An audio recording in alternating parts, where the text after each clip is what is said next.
Yeah, so in the recent past, I have developed some very great interest in this area of public participation.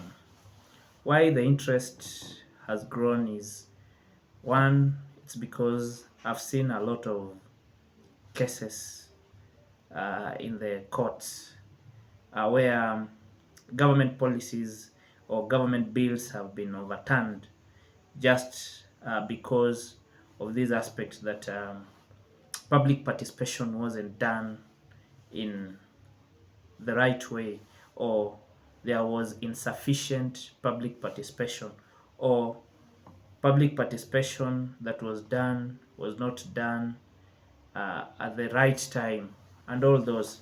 So, and also found that everything that needs to be done, be it by the county assembly, be it by the county government, be it by the national government, be it by the National Assembly or the Senate, yeah, public participation has become like an order, like it is a necessity.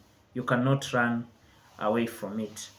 So, for those who don't understand what public participation is, um, in a layman's language, I can say, because I've been pondering about it, in a layman's language, I can say it is basically involving all the people or generally the public in making decision about anything.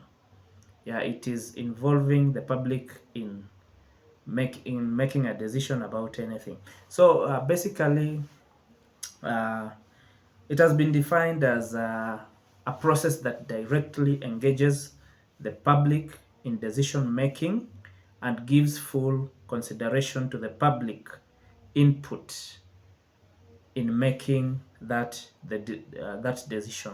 So there is a decision that needs to be made. Like for example, the recent one has been a decision has to be made concerning impeachment of the deputy president. That is the biggest one. So if a decision had to be made, then the public has to be consulted, the public has to be reached out so that they are incorporated in that decision. In project management, we used to say that public participation generally it makes all stakeholders on a project. It makes all stakeholders on a project. But here we can say that it also allows stakeholders to influence decisions that affect their life. Yeah, like what has been happening in Kenya, it affects us. The removal of a deputy president, we cannot say that it doesn't affect us. It affects us. So, uh, us being involved in that decision is what we call public participation. There is a policy framework that has been done by the Office of the Attorney General.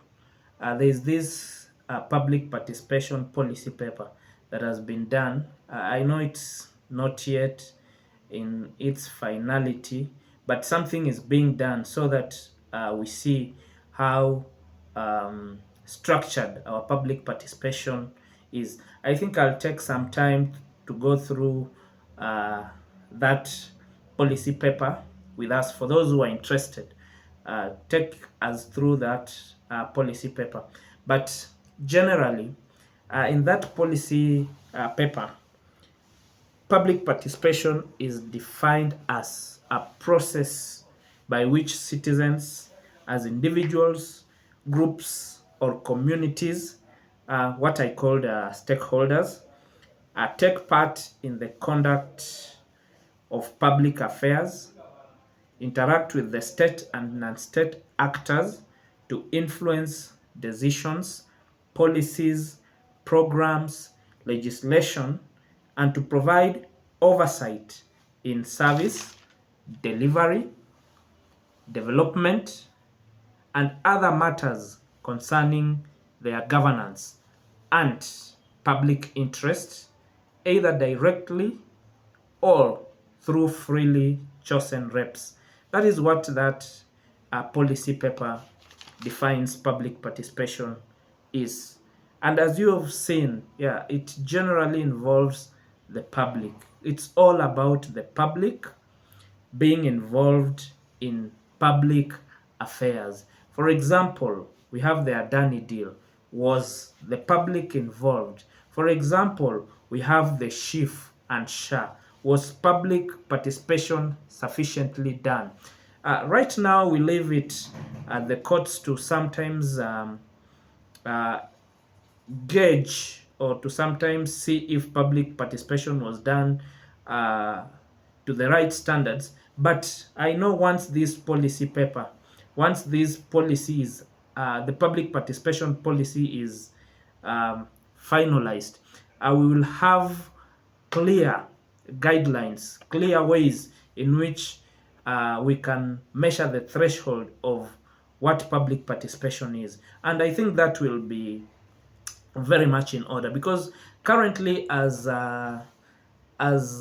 being done, we cannot say was it sufficiently done, because people will argue differently. Yes, we did this public participation sufficiently. Yes, public participation was done to the right uh,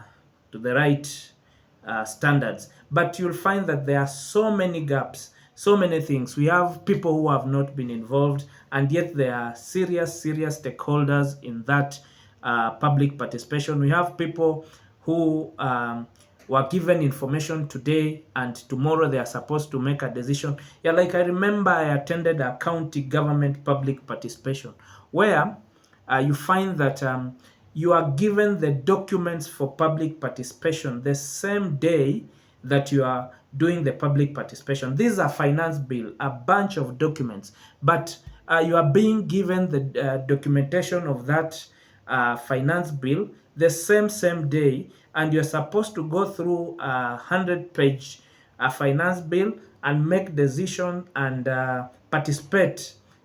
So I usually see sometimes these are what I call rubber stamping exercises, where even the audience is predetermined. Those who support what the government or the county government want to do are invited to these public participation exercises. You saw what happened in the Bomas of Kenya.